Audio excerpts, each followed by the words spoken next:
So let's see what she said. As I said, is Israel committing a genocide in Gaza? Yes. Do I oppose it? Yes. Do I feel angry about it? Yes. But I also feel a lot of other things. No need to say any of this stuff, honestly. One, doom.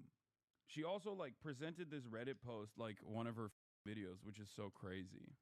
Like with the paragraph titles and everything.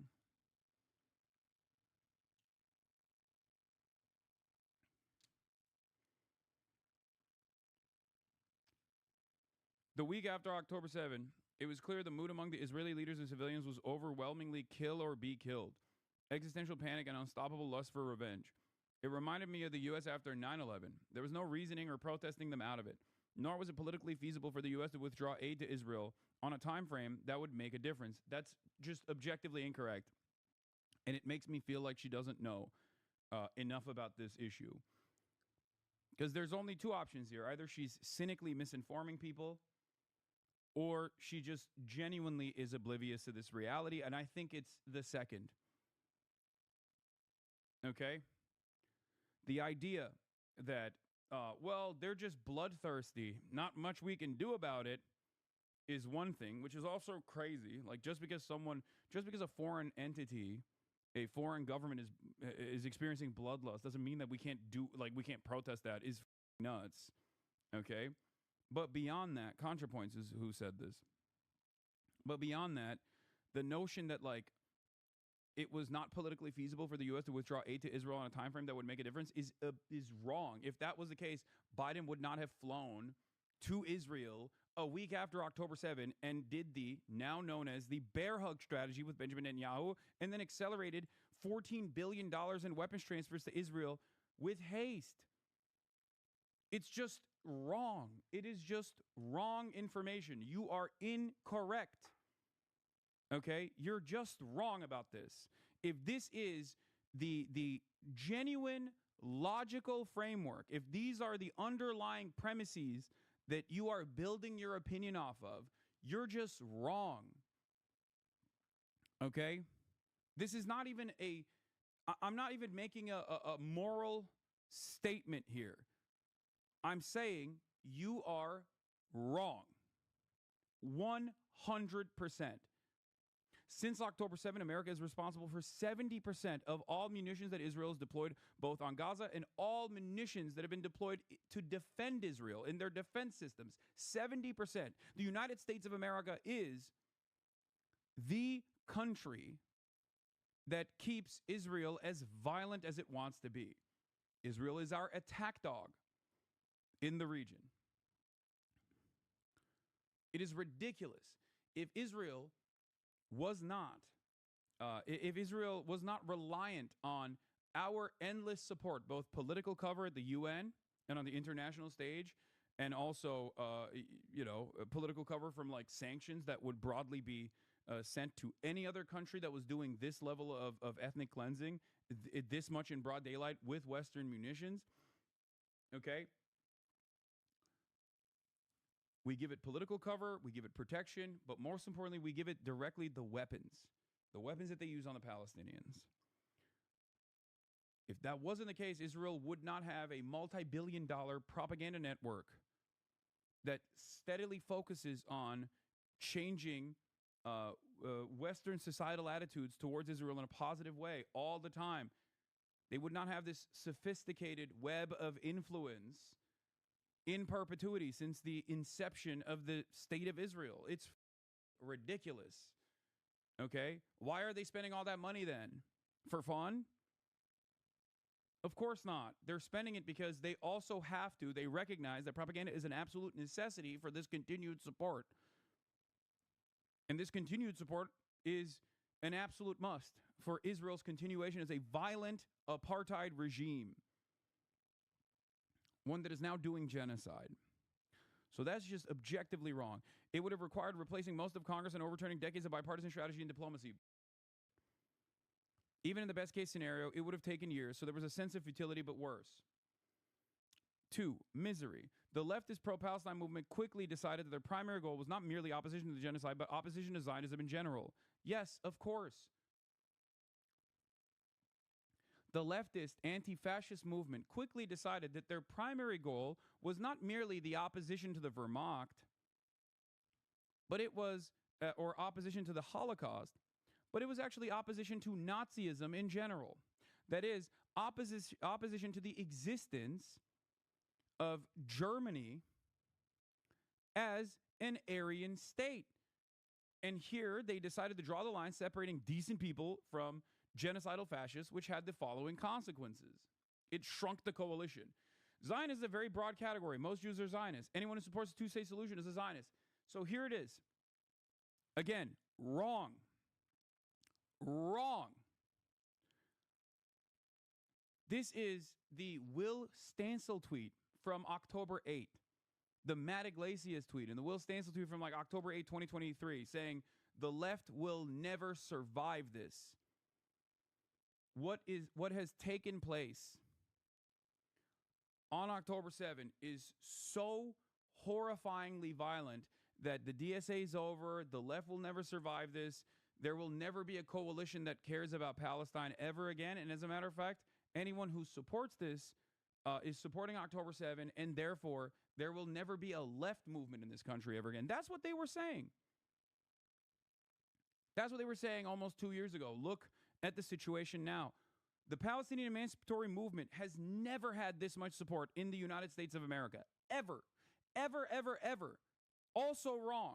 The notion that these people that were more knowledgeable on the issue of Palestine, on who was being oppressed and who was doing the oppression, and the ideological reasons for why Israel was doing this oppression, this exterminationist policy, as a direct consequence of Zionism being an ethno-religious supremacist ideology that revolves around the extermination of the indigenous population, the otherizing and the dehumanization of all Palestinians, Christian, Muslim alike, and all Arabs in general. The monolithization of all Arabs as a parasitic force is identical to the Übermensch mentality of Nazi Germany. It is the same exact type of fascist policy making. It is the same exact type of fascist ideology. So for someone who has written extensively about the alt-right and the Nazis and whatnot, I am shocked at how someone like ContraPoints, who is very well read on this stuff, cannot put two and two together. It makes no sense. Okay? And it didn't shrink the coalition at all. So you're just objectively wrong about that. When you look at the Democratic Party's base of support, I mean, the Harry Enton CNN Holy Toledo video comes to mind. Harry Enton points to Democratic Party support for Israel and Israelis shifting more than 60 points in the direction away from being pro-Israel to being pro-Palestine by 42 points. Used to be pro-Israel by 17 points. And then post-October 7, when this ethnic cleansing campaign accelerated and everyone could see it, it turned into a plus 43-point swing in the direction of Palestinians. So this coalition has grown, and I see it. I've mentioned this over and over again. We talk about this off camera as well with other people who have been talking about Palestinian emancipation for decades, myself included. Like, I have seen this environment, the information environment, and the previous methods of like squashing any sort of criticism of Israel go away. It withered away. I myself am living and breathing proof. A political commentator who is able to speak convincingly on Palestinian emancipation since October 8, 2023, without being utterly destroyed. You have hundreds of thousands of people in European capitals taking to the streets, demanding an end to this bloodshed. This is unheard of. Unheard of.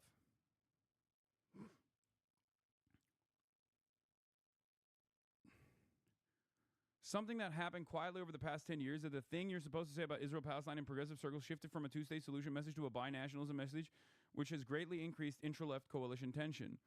This is on October 13th, 2023. When the spectrum of opinion ranged from stridently pro-Israel but pays lip service to the two-state solution to fired up about Israeli human rights abuses and the need for a Palestinian state, it's easy for people who don't really care, most people, to fudge it. Once you raise the stakes for what counts as sympathizing with Palestinians to the level of from the river to the sea, you generate a much more polarized debate that can't be fudged. A question that I find generally interesting in politics is, when does it make sense to try to deliberately polarize an issue? It's not never, but it's also not always. And I think the practical upshot of this particular polarization dynamic is going to be bad for Palestinians. Note, for example, that Israel-Palestine is the only issue I can think of on which Joe Biden has positioned himself to the right of Barack Obama. He was wrong, objectively. He was wrong on this. But it's especially crazy to me to be wrong on this 20 months after the fact. Matt Iglesias is always wrong, okay? He's always the first to be wrong. How are you going to be the last to be wrong? I never thought that there was a position worse than Matt Iglesias is on this issue. Yeah, Matt Iglesias is always wrong. Fork found in the kitchen.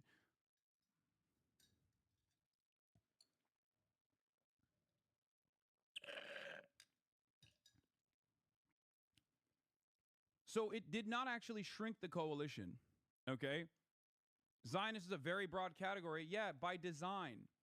And there's a lot of lies being told about what Zionism is. Also by design. This is the reason why Zionism is oftentimes in the media covered as like, do you care as a Jew about the state of Israel? But you know what's never talked about? Because I don't know why, well, I do know why we center this conversation around Jews, okay? But there is a far larger force of Zionism around the globe, throughout history, and certainly in the United States of America, that is far more consequential and has outsized control in American politics than Jews and their opinion on Israel. It's evangelical Zionism. CUFI is the largest donation group to the settlement project to Israel in general in this country, Christians United for Israel. It is evangelical Christians that are the force. This is why I have always said that even if every single American Jew tomorrow turned around and said, I'm an anti-Zionist, America's foreign policy and its association with Israel would not change, especially in the short term. Because America's investment in Israel has nothing to do with Jews as a special category, as a special class. It has everything to do with material interest, okay? Now, having said that, has there been a lot of influence peddling in the process over the course of the past 77, 78 years? Of course there has been. Is there an ideological component to the zealotry demonstrated by a lot of Christian Zionists, Jewish Zionists alike? Absolutely. But that's not the driving force of this allegiance. That's not the driving force of this partnership. That's not the reason why, when USS Liberty happens, like the American government's like, oh, don't say anything, That's not the reason why Israel's a special status client state, okay? It is the fact that Israel is a unsinkable aircraft carrier with its own espionage facilities. It is America's very own special attack dog that it can always control in a resource-rich region. Rich both in oil, but also incredibly important for global trade, okay, with the Suez Canal. That's it. That's precisely why Joe Biden said in the 90s, if Israel didn't exist, we'd make one. He was right. He was honest about America's framework on this issue. It was politically infeasible. What is the pathway that takes us from a present situation to the dissolution of Israel as a Jewish state? I don't see how this could happen without either a total internal collapse of Israeli society or else, nuclear war. As usual, leftists have championed a doomed cause. And at this point, it's like it turns into just your own personal, incredibly petty, incredibly self-centered attitude about what you think the online left is doing. It turns into just like looking at an issue that is black and white and saying, well, it's the worst crime that you can ever do, genocide, but the leftists are just like being crazy about it. Like, this is just your stupid gripes with leftist people online and what you perceive as like the broader movement, the broader pro-Palestinian movement. Okay?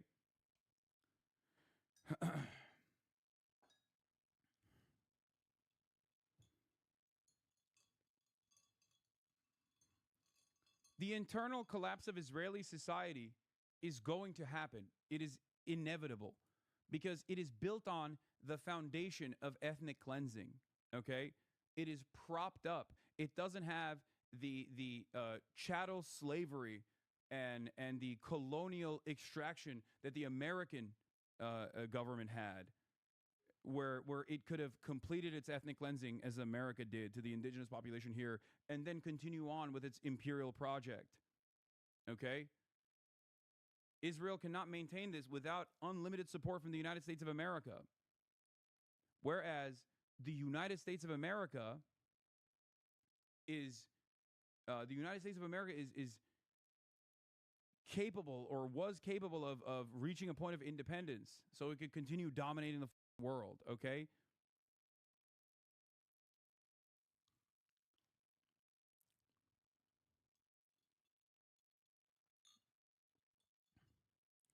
And I believe that this is precisely the reason why, like, people chirp about this stuff, to be like, don't talk about the inconsistencies, don't talk about the inequities, don't talk about the apartheid, don't talk about the dissolution of Zionism or the Zionist state. Okay? Growing up, I thought being a Jew is the same thing as being a Christian, just another religion to choose from. I thought some white people are Catholic, some white people are Christian, and some are Jewish. I never thought they were an ethnic group until I found out that they probably wouldn't let me in the clubs. I'm not Jewish. What? What club? Anyway.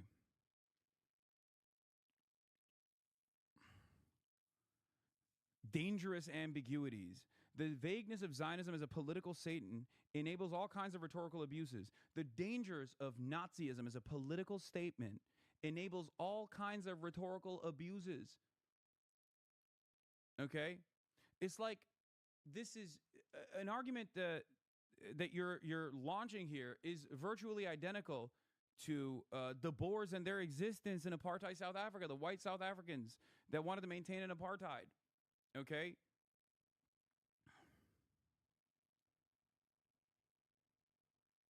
Like, it's ridiculous.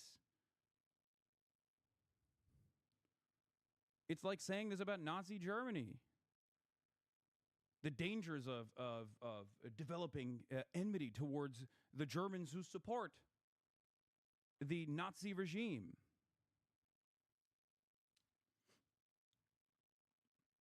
What the is this?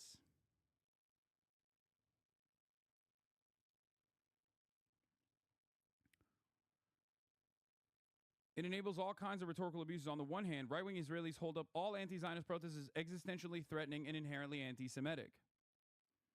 On the other hand, there is a long history of anti-Semites using the term Zionist in a deliberately equivocal ways, Zog, etc. Anti-Semites are happy for the opportunity to misappropriate the now popular anti-Zionist label to legitimize their agenda, and many people are not informed enough about anti-Semitism to recognize when this is happening. These problems are mutually reinforcing. You know what's crazy about this? This isn't wrong, okay?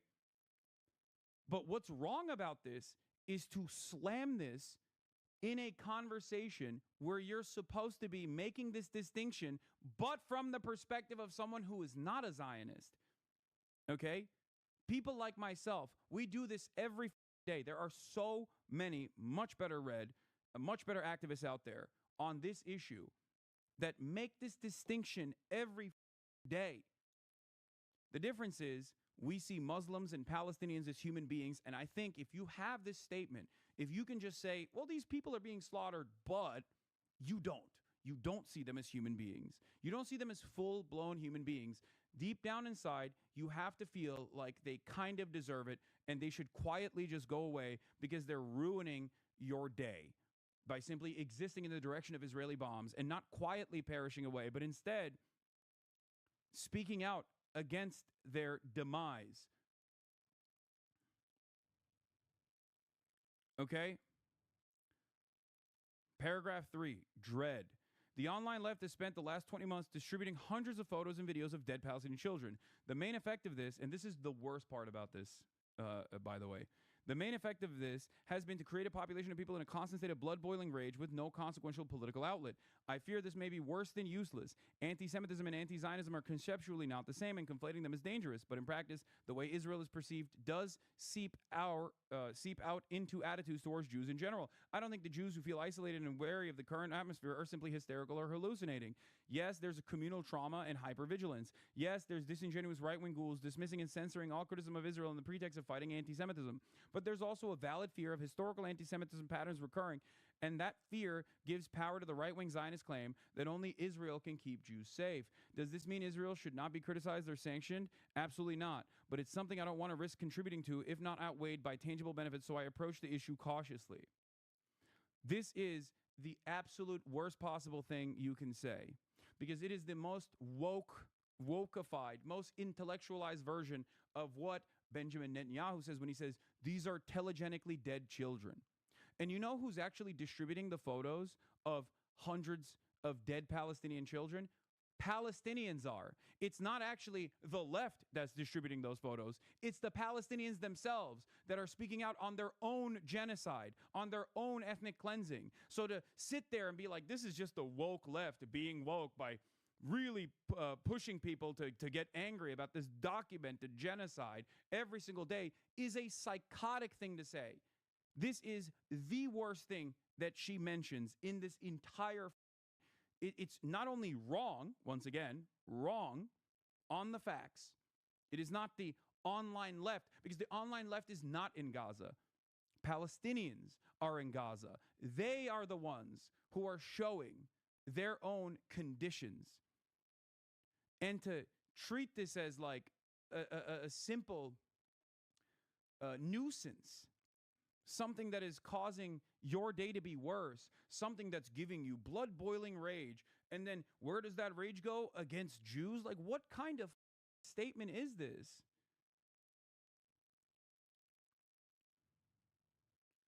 This is the most politically correct version of saying this is Pallywood that I've ever seen. It is an unimaginably freakish thing to say. Incredibly disappointing. Like, what's the alternative? You see these harrowing images, and you don't look at them and feel some type of way. You don't actually try to get others to also feel angry and resentful towards what Israel is doing, which is genocide, and our contributions to said genocide as Americans. Crazy. A shameful statement. I cannot believe that Natalie typed this out, read it through, made sure there were no grammatical errors, and then thought that this was good to publish. It really truly reveals how little the people in her immediate orbit give a singular shred of about the lives of Palestinians.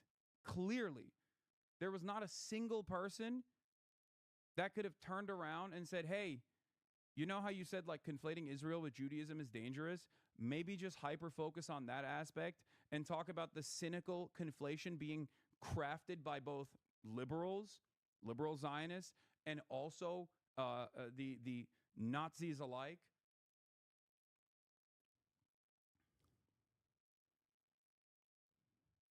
I fear this may be worse than useless. We already talked about this.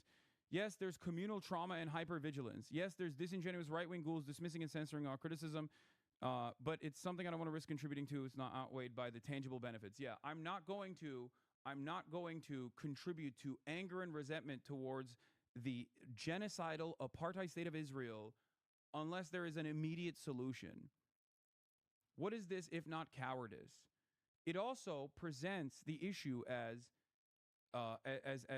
people who are pro-Palestine against Jews, okay?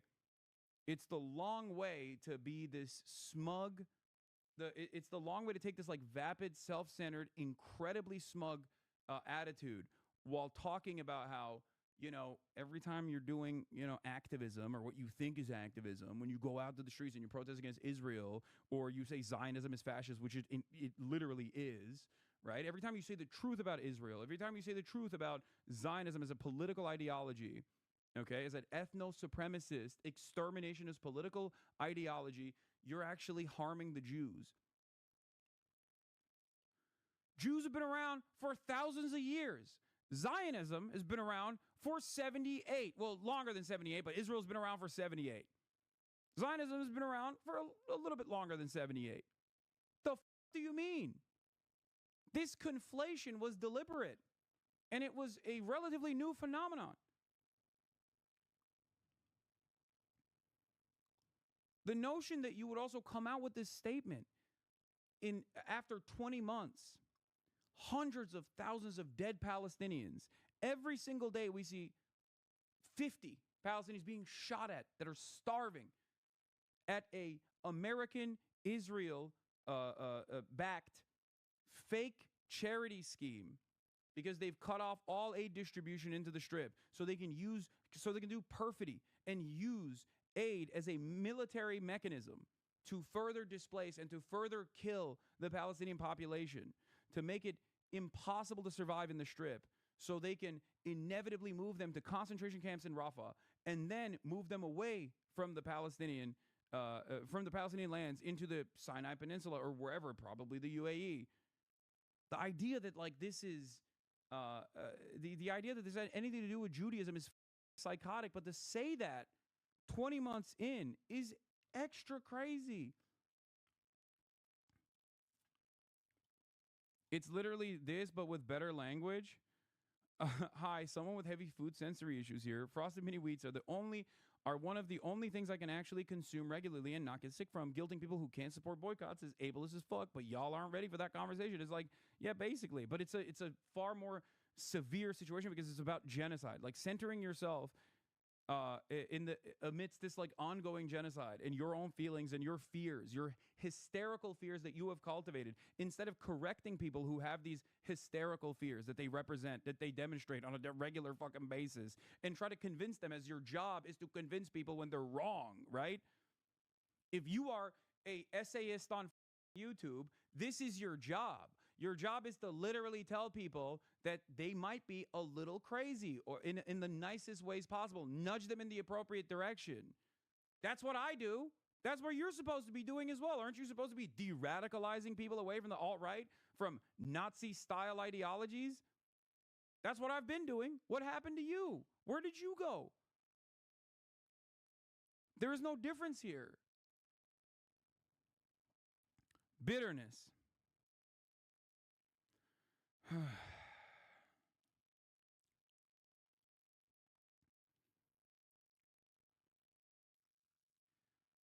There have been so many controversies, some of it like intra-community, with respect to like takes that ContraPoints has had throughout her career that I have never really paid too much attention to.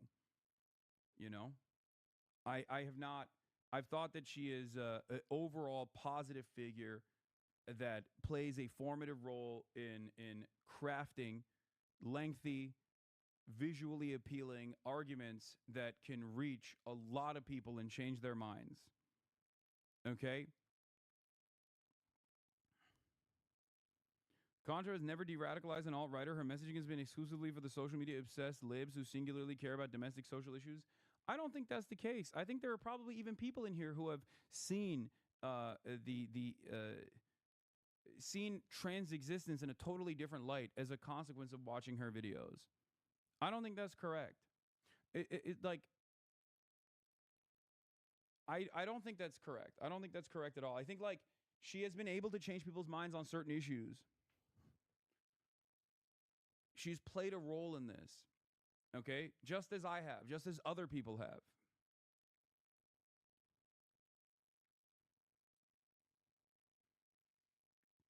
I was transphobic as a trans woman, and her viz changed my life. I'm really hurt by how bad she is on this topic. ContraPoints radicalized my ex who liked Ben Shapiro. Yeah, no, I think she has played a decent role in this.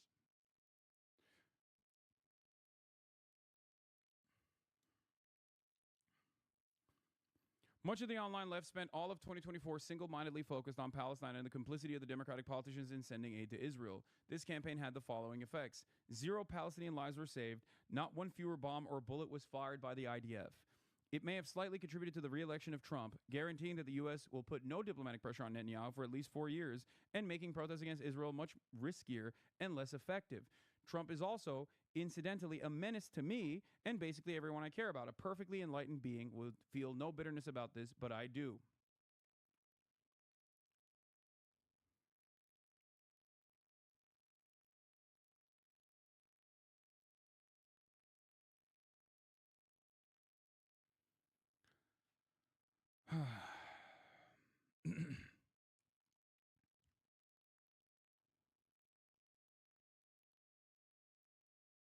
It's just so, I mean, this is so incredibly self-centered.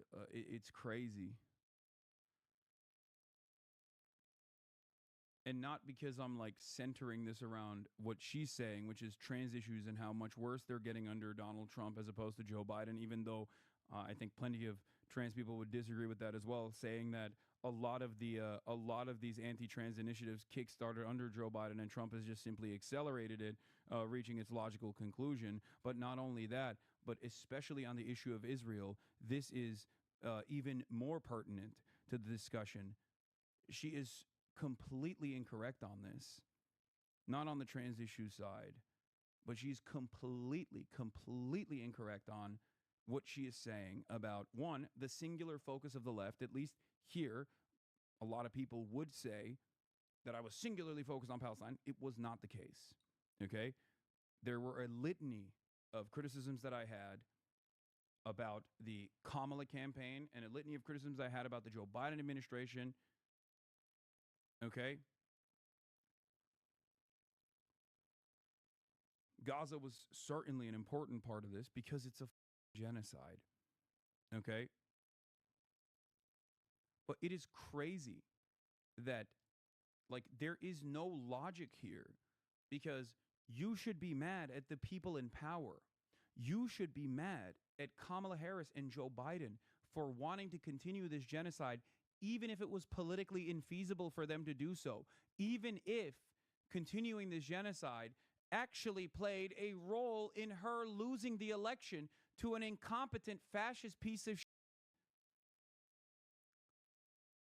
The idea that the genocide protesters, the anti-genocide protesters are wrong and not the Democratic Party that looked at a 75-25 issue in that moment that signified perhaps the most significant problem with the Kamala Harris campaign, which was not cutting ties with the Biden administration.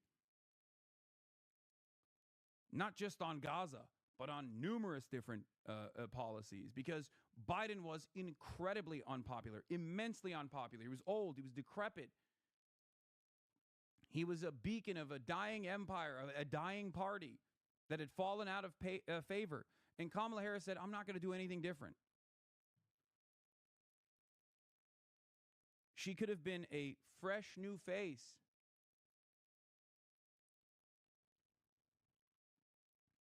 And she did not do that.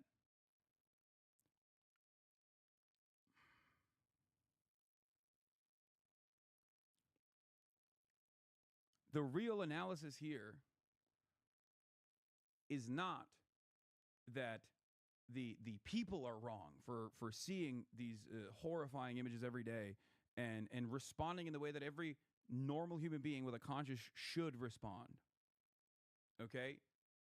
The real anger and resentment should be, how the did the Democrats not care about all of this death and destruction and the understandable resentment that was brewing organically in the base, how did they not even cynically, in a cold and calculated, heartless manner, not take advantage? I can't believe I'm using these terms, but like not even take advantage of the ongoing issue and present yourself as anti-war, anti-genocide. Even if you didn't care about the dead, charred children of Palestine, you could have simply used this as an opportunity to cut your ties with the Biden administration that was a dead weight. It was an anchor around your neck. It was criminal negligence. They did not care, okay? They did not care enough. They were too predisposed with trying to win with their own method, with their own strategy, that they refused to see that this issue had changed forever. Sending Bill Clinton to Dearborn to talk about Judea and Samaria. Sending Richie Torres to Dearborn. I had these conversations with people who are connected to the Biden administration. If you recall, I did the Pod Johns. I did Pod Save America before the election and after the election. If you recall, every single thing that I brought up that the Kamala Harris campaign was doing that was wrong before the election became the major focal point of how they lost the election.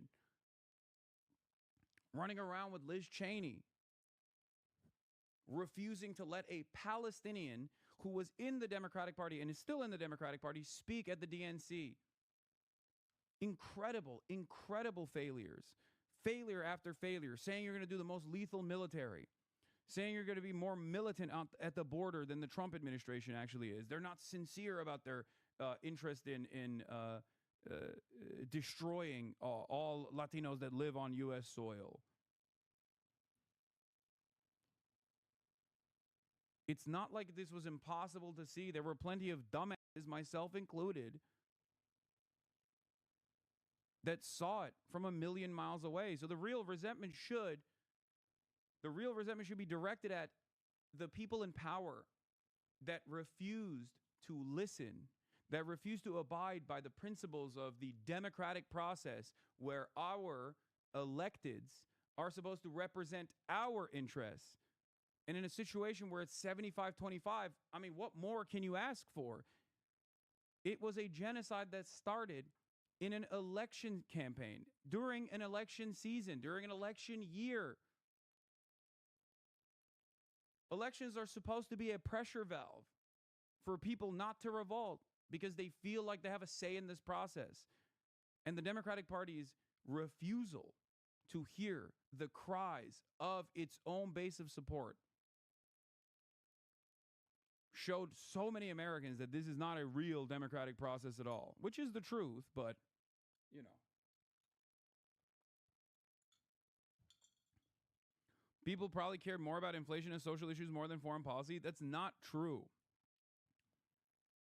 That is not true.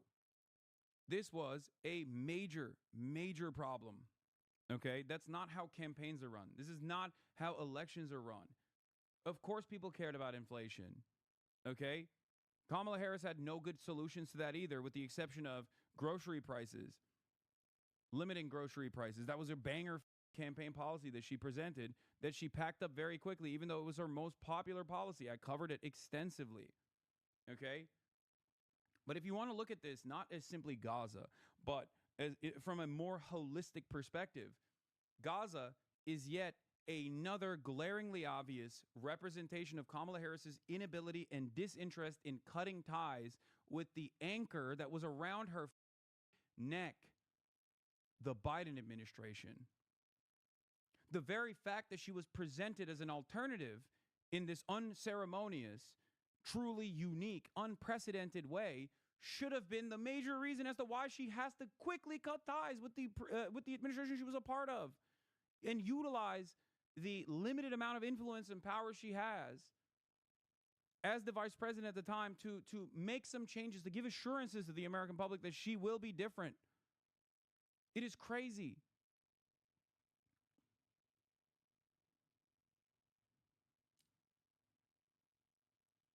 The idea that foreign policy is in America especially is separate from domestic policy is stupid, because every single dollar spent on a bomb, spent on a rocket, spent on rockets that Israel deploys on the Palestinian population is a dollar that could go back to you.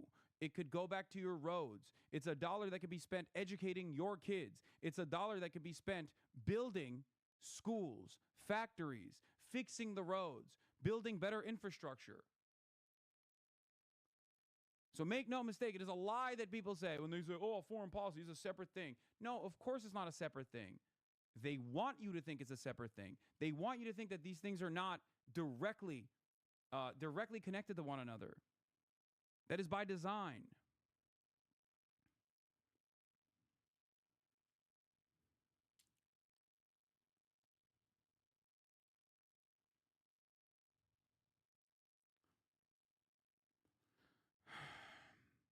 Trump is also incidentally a menace to me and everyone I care about. None of this is the fault of Palestinians, of course, who are overwhelmingly the victims here. Oh, thanks. Thanks, Natalie, for saying the Palestinians are overwhelmingly the victims here. I hope that someday American policy will shift in their favor, and I will continue to support that cause. TLDR, I see the situation as bleak, intractable, extremely divisive, and devoid of any element that could be appropriately transformed into political entertainment. That's why I haven't made a video about it. Hopefully it goes without saying that these are just my thoughts. I'm sure other bread tubers, in air quotes, have different opinions.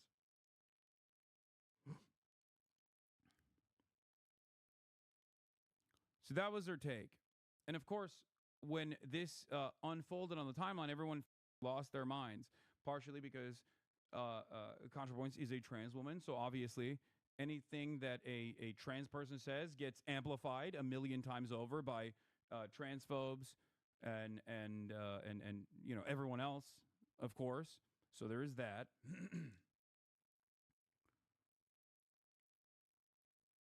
But what I don't understand about the entertainment part of this is that, are you doing entertainment when you talk about trans issues? Is this not an existential issue for you? When you make a video trying to convert people, trying to change people's minds about trans existence, is that simply entertainment? I don't think it's entertainment. There is an entertainment component to what I do. I see that. I understand that. But it serves the larger interest that I have in getting people to change their minds.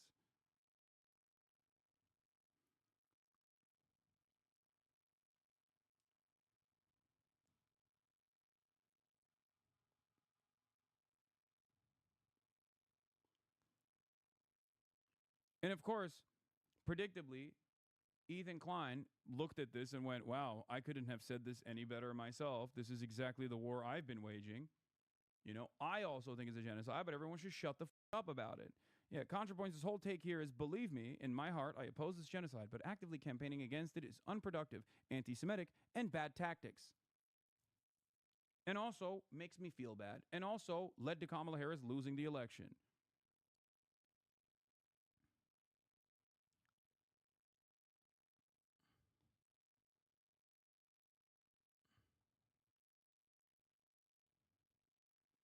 I don't think any reasonable person would tell her you have no right to feel anxiety as a trans woman because the genocide takes precedence. Is putting the genocide as a priority in spite of our specific oppressions.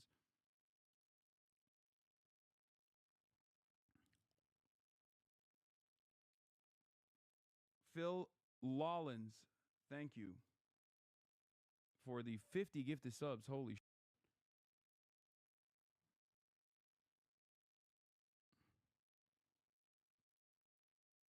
What is this?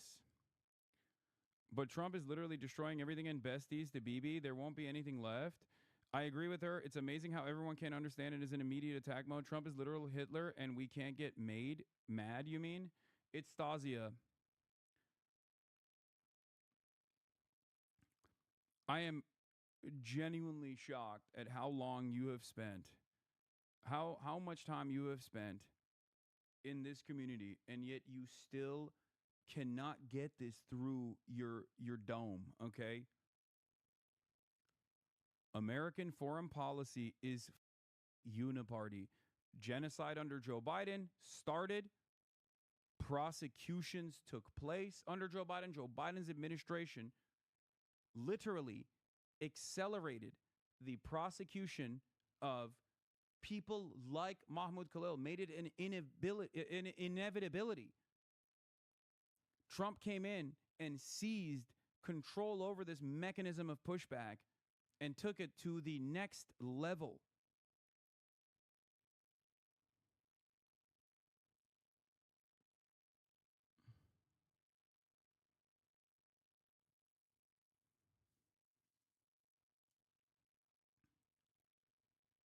The Biden administration set the ground, set the stage for the Trump administration to capitalize on prosecuting unfairly people who are speaking out against this genocide. 3,500 student protesters were arrested under the Biden administration. I got to start just lying to people and being like, 3,500. Did you guys know Donald Trump arrested 3,500 college students for speaking out against Israel? How up is that? So then the liberals go, oh my God, I'm so mad about that, only to then turn around and be like, no, actually, that was Joe Biden that did that. Of course, things are worse under Trump. No one thinks that Trump is not going to be worse than Biden. He is worse than Biden. Everyone knew this. I knew this. I didn't want Donald Trump to win for this reason. That's why I kept criticizing Kamala Harris, because I thought maybe something would stick. Maybe these guys, enough of the staffers that are in here, would be able to like elevate the issue. It didn't work.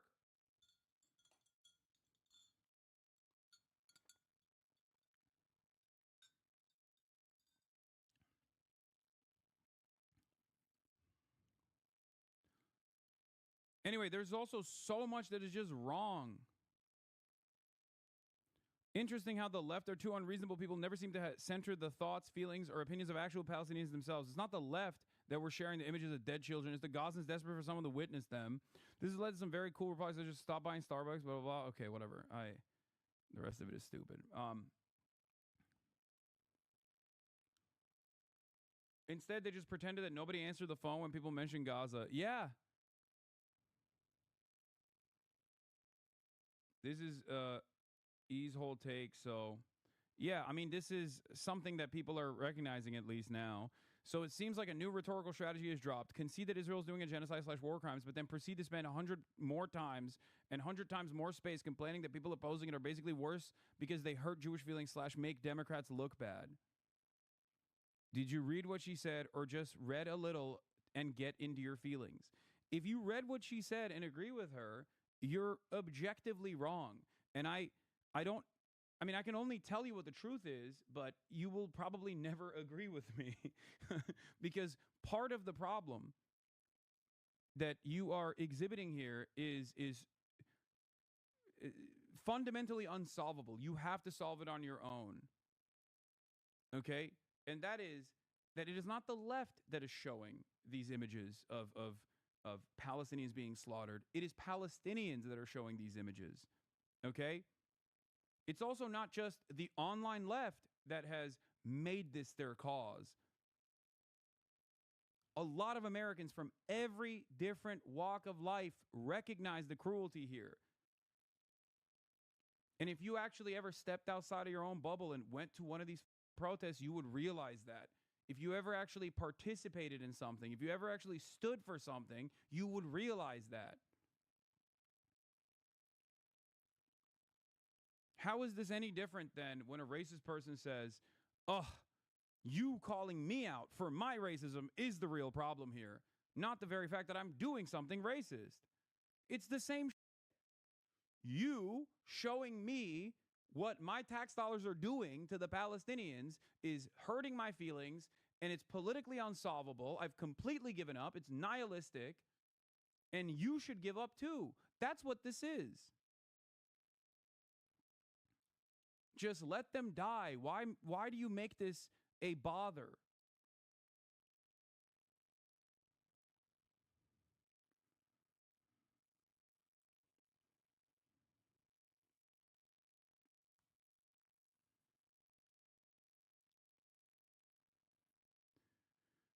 But yeah, of course, podcaster Ethan Klein voices support for ContraPoints on his Instagram story. It is important to remind people that there is space to be anti-genocide, but also against annihilating Israel. Thank you, ContraPoints. It's important to remind people that there is space to be anti-genocide, pro-Palestine, but also against annihilating Israel. It is my belief that any lasting peace must have two elements, Palestinian self-determination and secure borders for Israel. Without both, peace fails. Many leftists would rather focus on purity tests and social credits than having a meaningful and realistic conversation about creating a lasting peace. The reaction to your post will prove my point, unfortunately.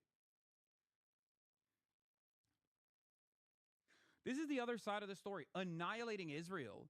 Dog, you're a Nazi, okay? When you say annihilating Israel, what you're talking about is the perspective that Israel should have democracy for everyone. Israel should not do an ethnic cleansing, and Israel should allow the Palestinians, who literally it occupies every facet of existence of, breathing room, okay?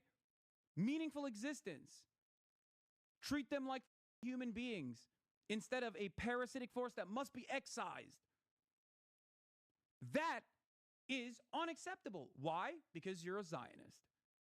And you have the exact same hysterical fear that is rooted within Islamophobia and ethno-religious supremacist attitudes.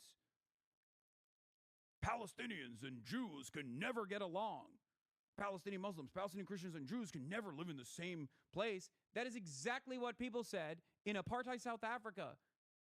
Black people and white people can't live side by side. That's exactly what people said in segregationist South, in the Jim Crow South. That's what they said against the abolition of slavery. Anti-Semitism being a real bigotry does not change this dynamic. This is why people say you are a Zionist. Simply claiming that you're anti-genocide, but then spending every waking moment talking about how, well, sorry, you know, these Muslims and these Christian Palestinians, these Muslim Palestinians, and these Jews, they can't live together because that would annihilate all the Jews. That'd be a Holocaust. That's insane. That's exactly what segregationists in the Jim Crow South said. That's exactly what David Duke says, okay, about black people, about Jews. It's insane. Oh, we just want secure borders.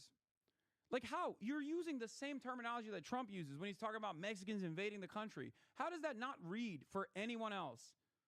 Because there are a lot of liberals out there who are just like completely rudderless and have no capacity to analyze the situation, have no way of understanding that like they are unironically defending the exact same types of bigotry that they despise when Trump does it to their friends and their neighbors.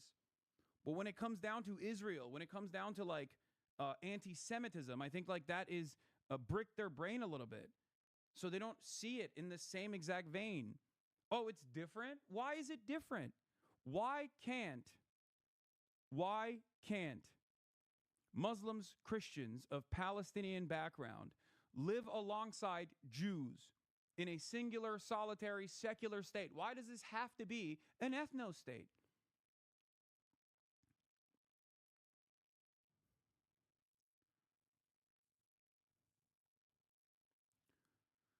I need you guys to understand, this is why I think history is very important to learn so we do not repeat the lessons, okay? Every single historic fascist movement has always packaged its ideology with reason, okay? The Nazis didn't say we have to kill the Jews because we're evil and these guys aren't actually doing anything, but we love killing them because we're evil and we just like want to kill Jews. They didn't say that. They created a logical reason. They created first the Jewish question, the dehumanization of Jews, the claims that Jews are a parasitic force that is both powerful and weak at the same time, the idea that Jews are taking down the German state by engaging in degeneracy in the halls of academia, controlling the money supply, all of this stuff. And then after decades of dehumanization that also even predated Germany itself, of centuries of dehumanization and anti-Semitism, they were able to captivate enough people They were able to basically take advantage of that pre-existing historic anti-Semitism.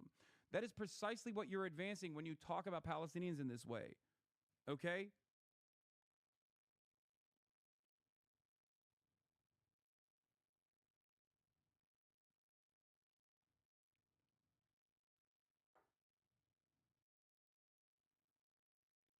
First, you present an issue with the conclusion of the argument in mind. Okay?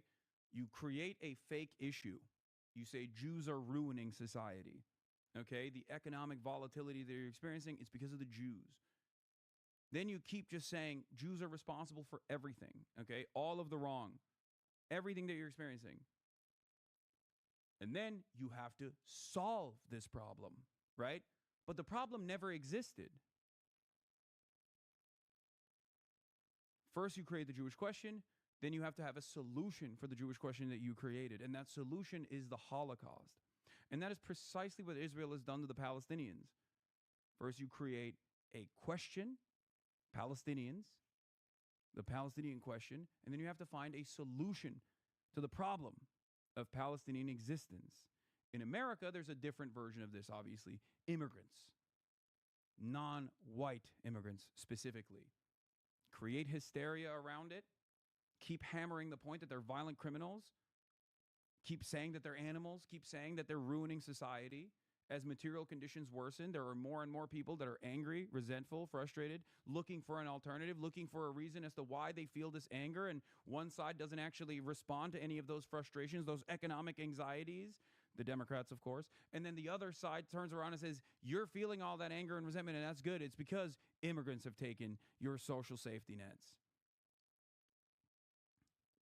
And then people lean on that. Now you have successfully created an environment where there is an immigrant question or a Jewish question or a Palestinian question. Now you're looking for a solution. But the problem never existed to begin with. It was not a real problem to begin with. The reason why I'm bringing this up is because a lot of people that look to these historic incidents, these historic events, mass cruelty, systematized death and destruction like the Holocaust, and think, oh, well, it's different now. It's not different. The methods are the same. The fake hysteria is the same. The dehumanization is exactly the same. You cannot comprehend because you have been swept away with this propaganda. That's it. In a way, Ethan Klein and anyone else that has this kind of opinion is unironically in the same boat as the average baker in Nazi Germany that was like, I don't know what's going on in there. They put a lot of Jews in there. I don't know what's happening. It smells weird. There's ash everywhere. But I'm just going to keep baking. I don't really like what they're doing to the Jews, but I'm just, at the same time, I am really worried. I am really worried about what the Jews could potentially do to me if they were to live side by side with me. That's it.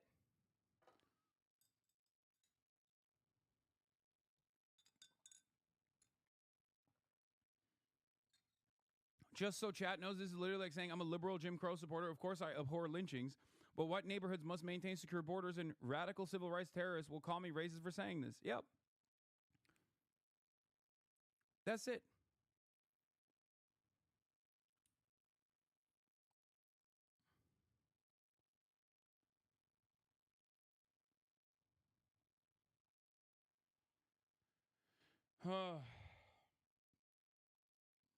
It's so crazy.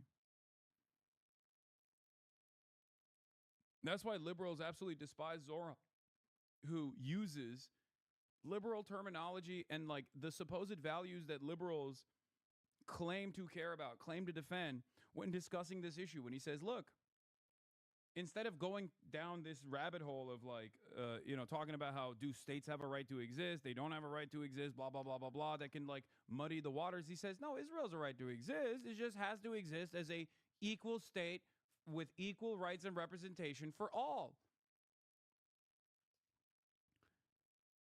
Obviously, I don't have to engage in this like short, quippy political answer so I can dig deep and explain to you the real reasons why this like dynamic that persists, this question is a cynical one that is framed in a way to make the other side, the correct side, the moral side, look scary to onlookers.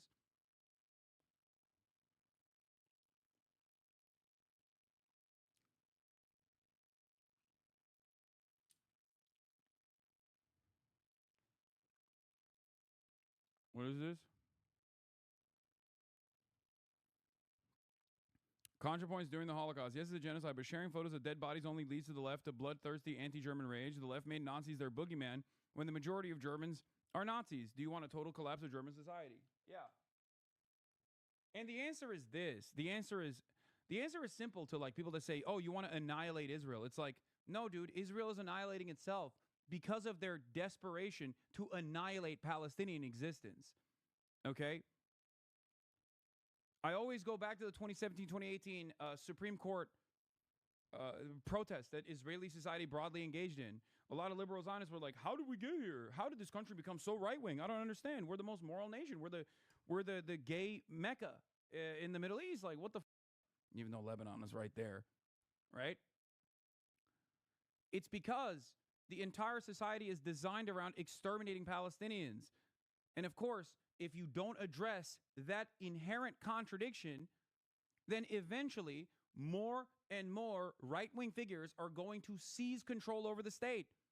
And it's going to come for you as well. It's going to come for you because you're gay. It's going to come for you because you're doing something that these vicious, rabid, ultra-right politicians, Jewish Nazis, don't want you to do. That's why these polls are also crazy that like people avoid responding to. New poll, Hebrew University shows roughly 82% of Jewish Israelis agree with the genocidal idea that there is no innocence in Gaza. Yes, the primary contradiction of settlement will result in worsening violence. It's a death cult. Exactly. Fascism, and I know Natalie knows this personally, fascism is a suicidal ideology because it requires the consistent extermination of an outgroup at the behest of an increasingly shrinking in-group. That's it. So we're watching historic events that Nazi Germany went through play itself out in a much shorter time span, in real time, in broad daylight, and yet people still are confused by it. It's crazy. And yeah, you got like, liberals trying to intellectualize these statements. Something I'd like to add is that I personally find the focus on labeling it a genocide makes it harder to build stronger coalitions. What coalition are you building with someone that has seen this genocide unfold that still says it's not a genocide? I don't need somebody to consider it a genocide specifically to work together to stop it. I need them to consider it wrongful, unjust, horrifying, and worth fighting against. While I might not be happy if we disagree beyond that, I can live with it if we make meaningful change, something that I value a lot more than internal purity testing. This is not internal purity testing. If you can't even recognize it as a genocide, then no one is going to go out. Seemingly, even people, apparently, that do consider it a genocide, still spend most of their time on people who are trying to do something. I posted a similar comment. The label flattens discourse. It allows any means to the ends of ending genocide, because it is true. That's the reality. Because it is a genocide, and it does allow any means to end said genocide. And that's what scares these people, okay? That's what it is. Because God forbid you actually have to see the humanity of all of those people that are there, all those people that are trapped in Gaza, fighting back against people that you feel closer to, the Israeli occupying force. That's it. You don't want to find yourself in a situation where you think these guys are ISIS style. Ironically enough, they don't think Israel is ISIS. They think the Palestinian population is closer to ISIS because, scary Muslim, Arab, right? Like, you don't want to close your eyes for a brief moment and try to, like, center Palestinians in this conversation. Close your eyes for a brief moment and imagine what it would be like to be in the shoes of an orphaned child that has nothing, that has been left with nothing because of this brutal, oppressive apartheid state that sees this child and his family as parasites, that is doing everything in its power to exterminate them, slowly but surely torture them. And then you take up arms to defend your family, what remains of your people. You are not conditioned into seeing the humanity of Palestinians, the humanity of Muslims, the humanity of Arabs, because God forbid you recognize them as human beings with their own dreams. Okay? God forbid you recognize them as human beings who, of course, are going to be pushed into a corner only for so long until they try to fight their way out of it. You can't see that. That's why so much of this conversation goes back to the basics. Recognizing Palestinians as human beings and not just faceless bystanders and victims on the side. Hamas is not an alien force, okay? The Palestinian resistance is not an alien outsider force that unilaterally decides to do certain things and put the lives of Palestinians at risk by angering the great state of Israel. Like, that's a ridiculous assessment to make. They are the orphaned soldiers of Palestine. They are the people whose parents have been slaughtered, okay? They're not outsiders. They're Palestinians. And there might be disagreements in the methods that they utilize, okay? Of course. Of course there are. But nobody deserves genocide. Israelis don't deserve genocide. They are the ones doing a genocide. That is how unjustifiable genocide is. That even a genocide in retaliation to genocide is still unconscionable, is still unjust. That's it.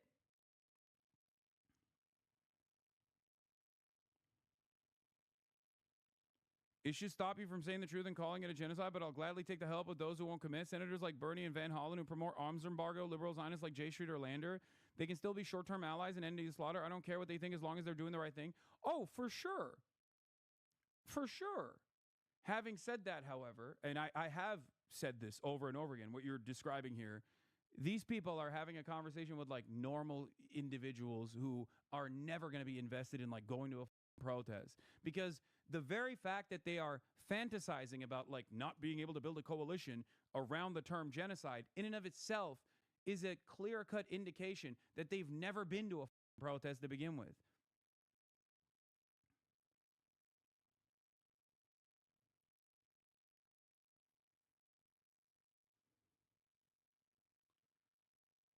Hot take, everybody's in the wrong? No, this is a stupid take. It's not a hot take.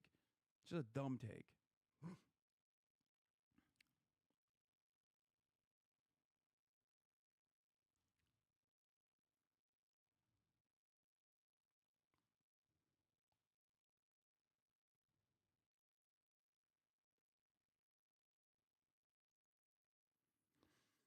The label doesn't change what's happening. It doesn't change how we should seek the end of conflict diplomacy. The only people who benefit are the extremists whose power grows from radicalization, like the extremists. What is this? ContraPoints is wrong on point 3. Coverage of Israel's genocide clearly moved the American public opinion. See Gallup polls. ContraPoints is right that building pro-Palestine opinion hasn't changed policy. There's no other route. We need to remove Zionist Dems and elect leftists. Yeah, I mean, socialism done left is like flanking ContraPoints here. The coalition that these guys are talking about that they can't build already exists. They're just not a part of it. And that's the reason why they're speaking on it as though it's untenable. Okay? That's my point. If you're having this discussion, that means you have never participated in this. Do you think every single person in this chat agrees with me 100%? Do you think every single person, when I go to the march in D.C. and I speak at the pro-Palestinian rally, do you think every single person at that rally, the tens of thousands of people that are there, all agree with me 100%? No, of course not. It's not about that. It's never been about that. You would already know that if you actually participated in any kind of meaningful action.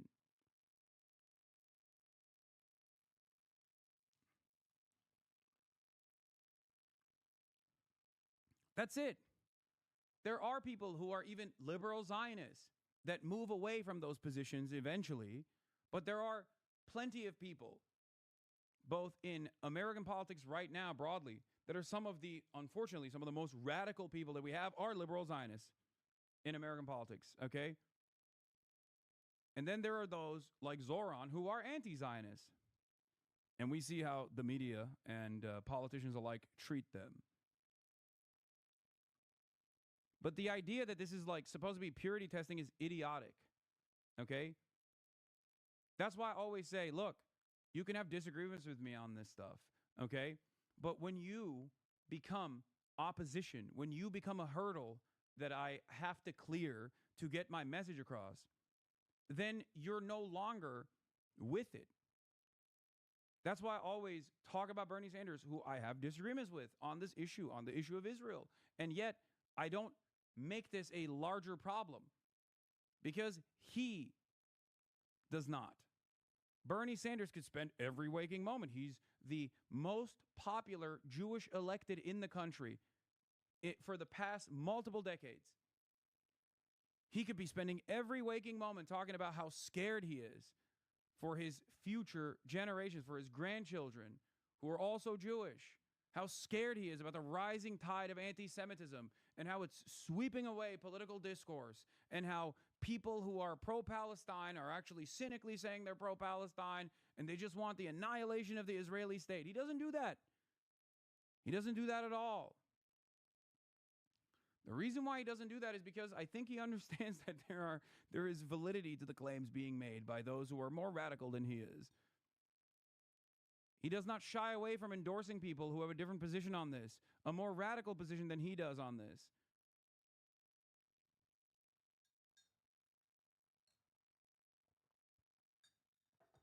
I don't know why H Bomber Guy is catching strays on this. I feel like he's not. Am I wrong? H Bomber Guy, people have been like talking about as well. The Cumtown Boys have been more vocally supportive of Palestinians and use their platform more progressively than Philosophy Tuber H Bomber Guy, who said all in ContraPoints, who's just fully Zionist. I don't think that's the case, but maybe I haven't really been paying close attention. But I feel like H Bomber Guy just doesn't say anything at all. He just doesn't like really tweet or post anything ever. Whereas what do you call it? Philosophy Tube has, I'm pretty sure, posted about it. Cavernical mentioned him in his video that also included ContraPoints. Is that what happened? Is this why this whole event unfolded? Because he made a YouTube video about this? The death of BreadTube, creator responsibility in Israel. Go from one of the OG BreadTube creators.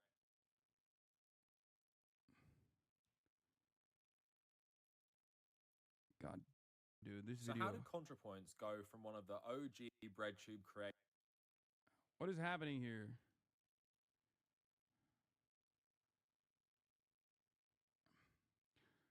And there we have the heart of it all, Drama Slop. I don't think Cavernical is Drama Slop.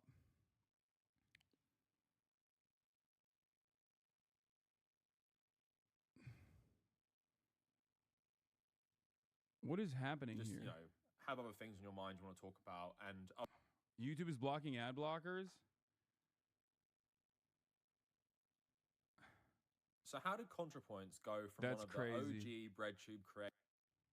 What is happening? I have the big Joel that I want to talk about as well. To the subreddit discussing if they should. Fuck, I have to pee. Completely ban her content from being posted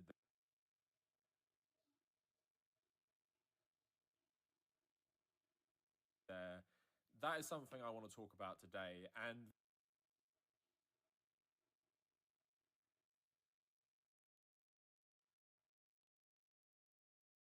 this video has actually been in my head for the longest time.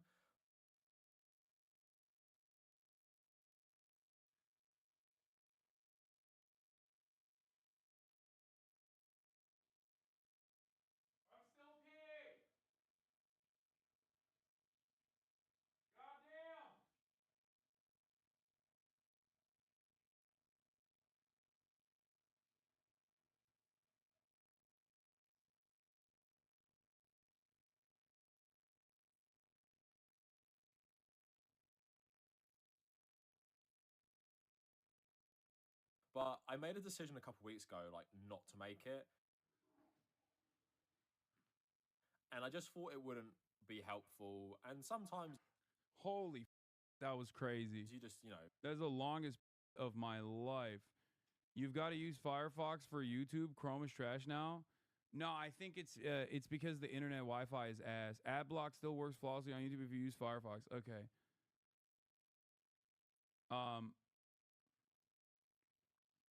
Get Braver Vivaldi. I'm not gonna do any of those things. We can hear you pissing, by the way. Wait, really?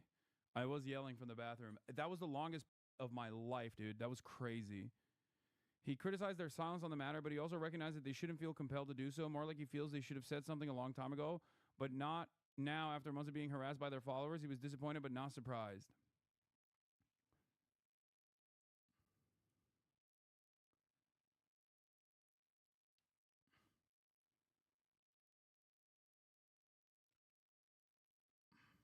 Sounds like you were frying chicken. I was moaning. I was moaning and frying chicken at the same time. Oh, also, my goat, Big Joel, had this to say as well. Which, by the way, Big Joel is a great example of a content creator who also rarely posts, like doesn't post that frequently, but as a hold on.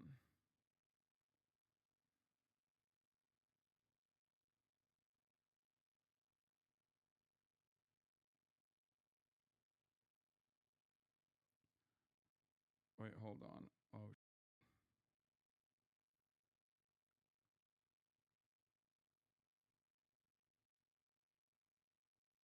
or wait for him, cause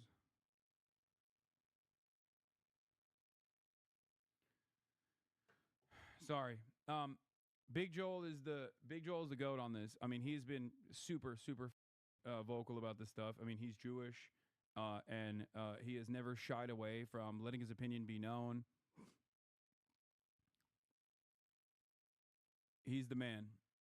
I have a lot of respect for him. Also, wait, hold on. We got people in the building. Have other things in your mind you want to talk about, and other things were in my head, like how the UK is going full fascist because of its war on free speech to protect Israel, things like that. But I've come back to it because I saw that ContraPoints was beef. What is this video, dude? Why is the video just not playing?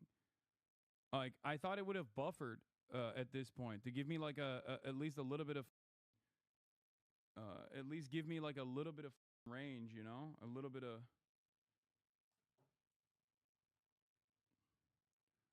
check task manager. Change the quality to 1080p. It's on auto at 480p right now, and it's still not loading.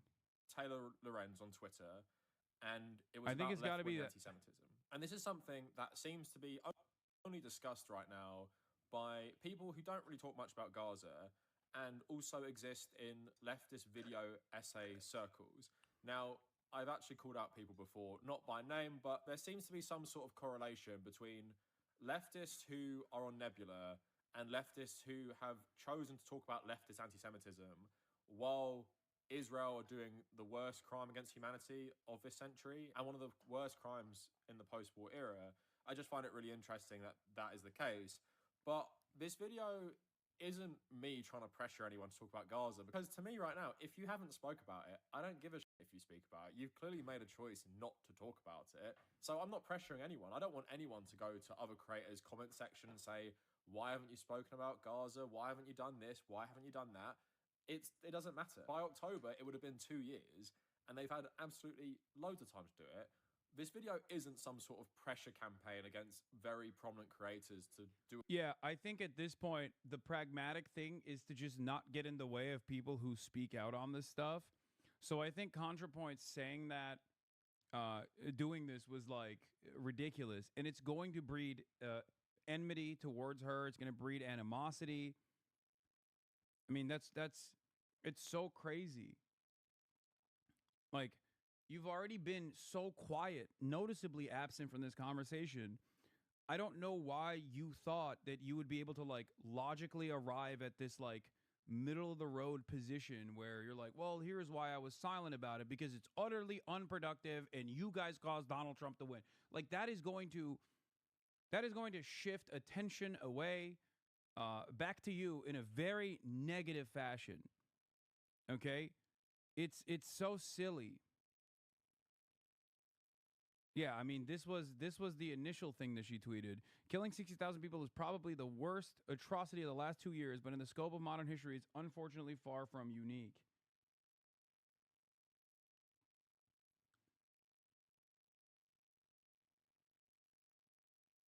It's obvious Hillary Clinton made the call. Yeah, dude, Hillary Clinton made the boss call to a bread tuber that makes one video a year.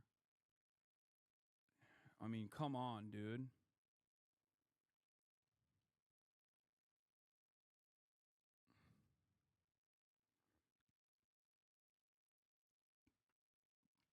ContraPoints recently made a statement on Palestine, and I did find this point the most interesting. That was really the only outcome of the outrage over Palestine over the last few years, nothing plus slightly hurting Kamala's chances. Americans have profoundly changed their perspective on Israel. The average Democrat is more inclined towards Palestine than Israel now. Is that nothing? Is our relationship with our greatest ally going to disappear in a day? It just seems like she's applying an overly narrow measure of success. I guess I just don't understand what activism even exists to do, or more broadly, what human anger at injustice exists to do under such a cynical account of things. I truly don't have an axe to grind with Natalie. I just keep thinking like Zohran Mamdani's the front runner to be mayor of New York. Says he'd arrest Netanyahu. Was his a victory of the online left? At least kind of, right? More relevant there than with Kamala, at least. I don't know why I turned into Big Joel's voice as well. I tuned Big Joel's voice when I was reading this.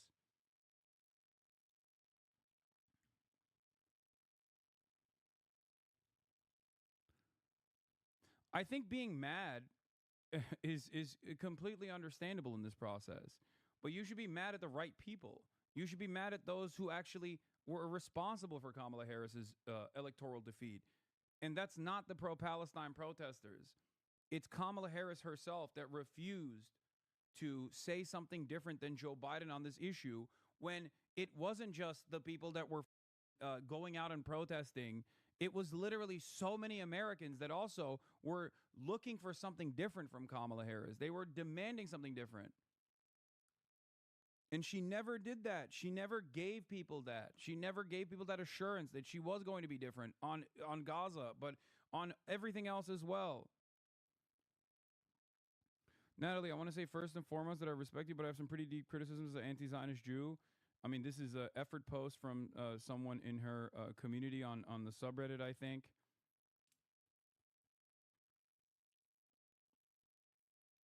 If it's not a topic touching domestic social issues or something that personally affects Contra, she doesn't give a shit about it.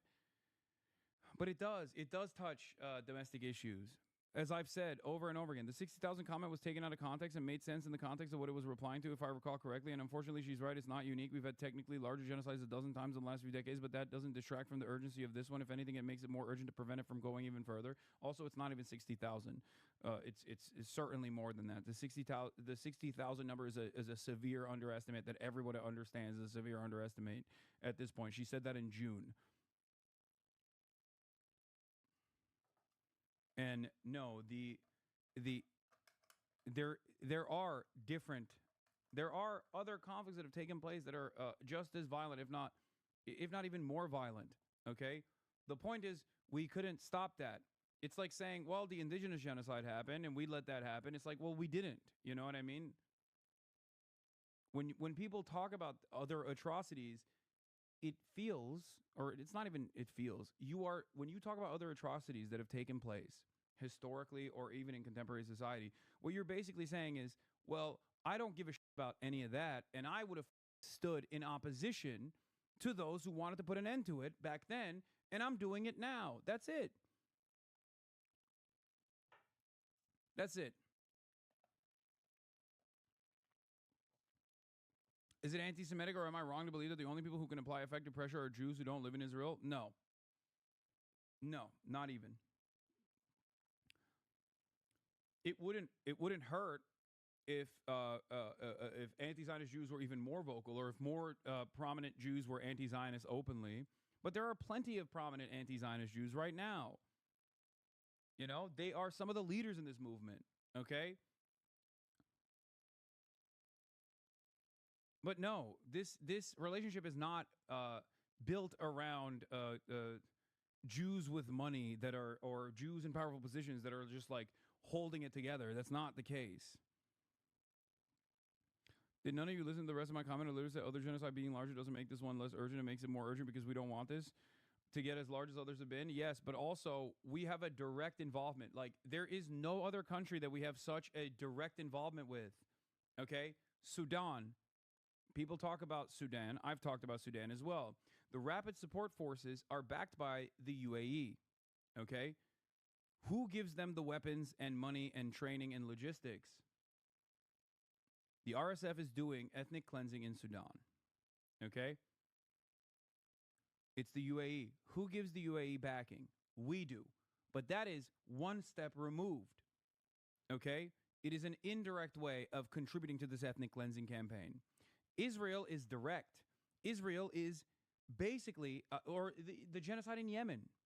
Saudi and the UAE, of course, again, where are proxies there? They were the reasons. They were the responsible parties. Okay? They took an ongoing civil war and turned it into a machine of death and destruction. We gave them the laser-guided munitions packages. We gave them the munitions in general to deploy it on top of Yemen, on the civilian population, on the children that they killed.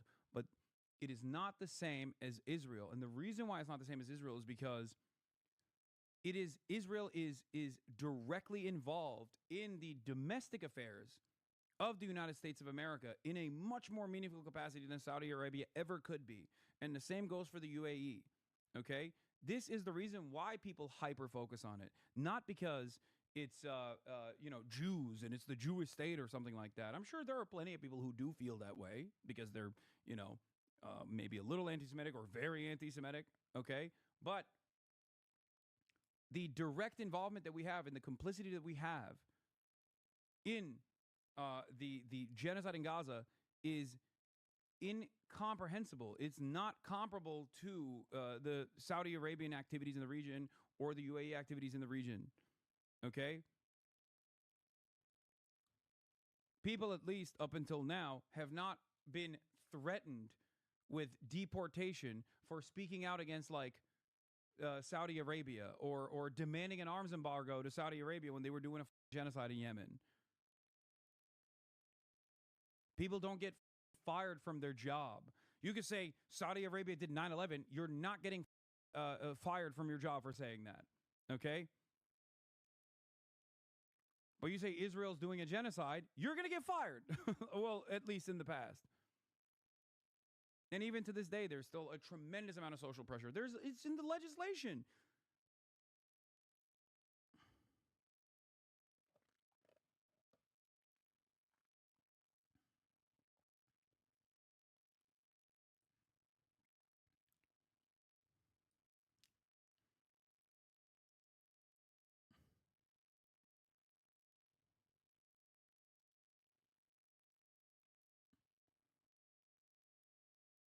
What is this?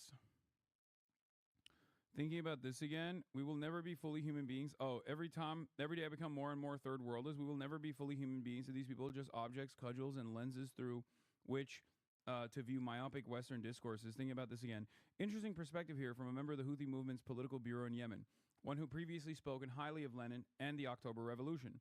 The English philosopher John Locke and the French philosopher Voltaire, the most important philosophers of liberal freedom, were slave traders who contributed to companies that traded African slaves. The English philosopher John Stuart Mill, one of the most important pioneers of liberal philosophy, was an employee in the East India Company, which was concerned with administrating the British colonies in India.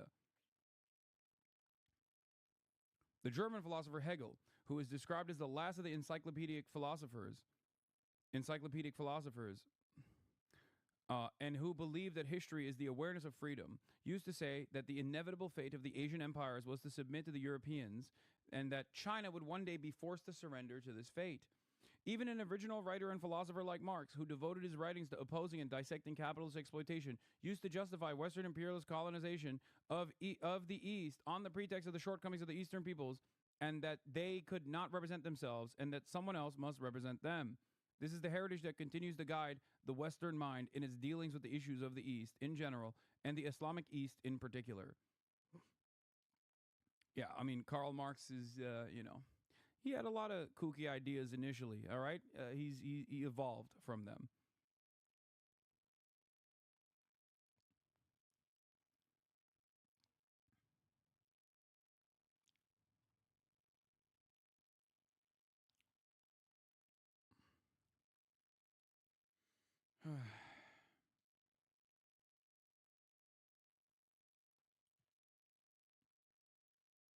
This kind of invisible bias is baked into the collective consciousness of those of the wokest thinkers in the Western world. Okay, this doesn't mean that their writing is inconsequential or you should cast it aside. I'm not saying that at all.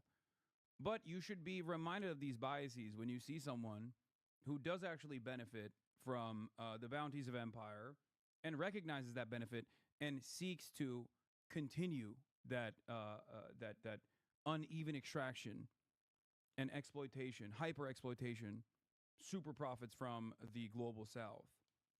That's just it. Some people recognize this standard. They recognize that they benefit from it tremendously, and they want it to continue. Okay?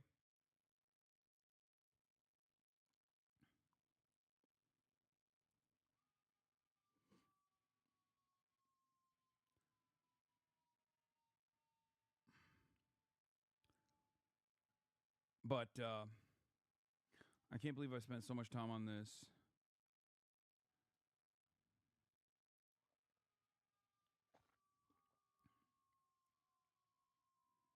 Yeah, there's a fire department outside and cops. This is New York City, baby.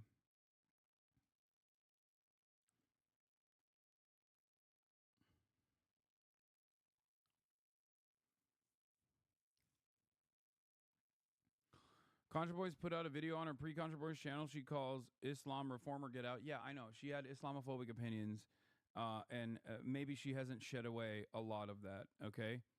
I don't care, especially because I think this was a pre-gender confirmation. I'm not, like, I'm not going to, like, dead name and show someone like that when they were being Islamophobic. It's like ridiculous.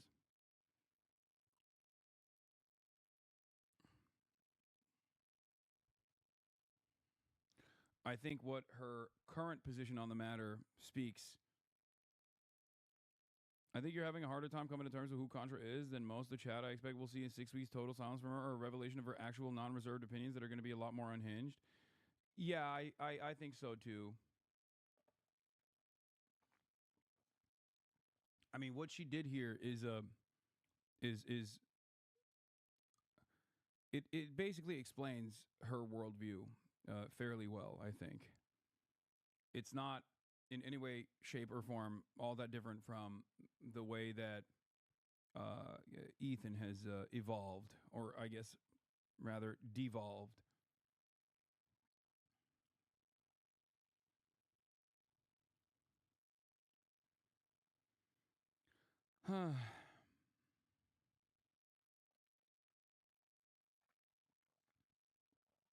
What do you think of people saying the new Superman is anti-Israel? I've heard that from before the movie came out. I had some journalists that I was talking to that actually watched it, pre-screened it, and they were saying that it's going to be shockingly anti-Israel.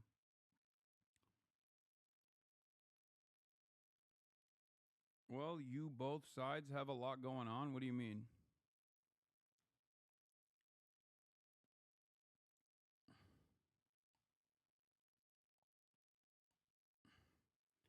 Liberals will contort themselves into seeing this as a moral trade instead of a line that should never be crossed. They've given up on justice and resolution. They have no faith in a better society. That's true.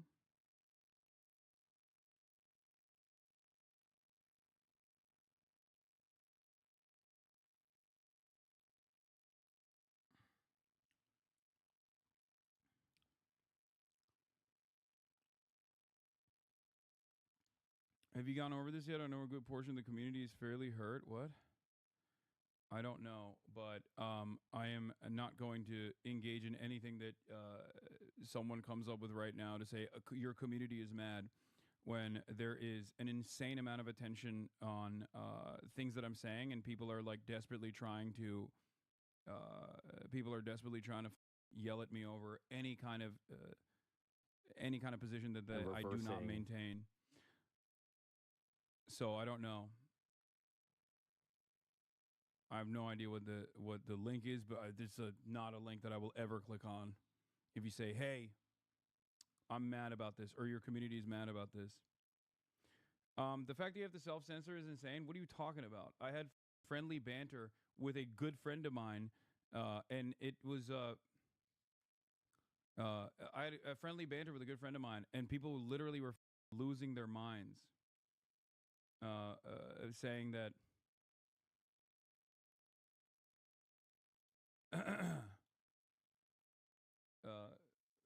People were losing their minds saying like, "Oh, dude, you fucking your friend hates you."